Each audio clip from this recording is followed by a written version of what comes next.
ఆశీర్వాదం ఎలా వచ్చిందంటే దేవుని మాట విడుదల చేయటం ద్వారా వచ్చింది. ఆమేన్.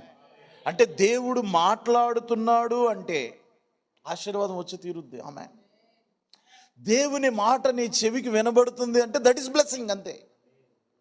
ఆశీర్వాదం అంటే దాని యొక్క ఫార్ములా, దాంట్లో ఇది ఇది ఇది అన్నీ కలిపి ఒక మిక్సీలో వేసి తిప్పి ఒక పాకం తీస్తే ఆశీర్వాదం కాదు. ఆశీర్వాదం ఎట్లా వచ్చింది?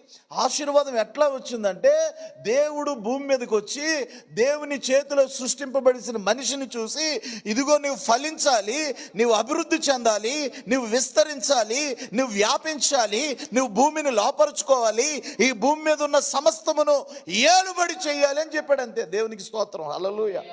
అంటే దేవుడి మాట, రెవల్యూషన్, రేమా, దేవుని యొక్క స్వరం, దేవుని యొక్క మాట ఏ మనిషి జీవితంలోనికి ప్రత్యక్షం అవుతుందో దట్ ఈస్ బ్లెస్సింగ్.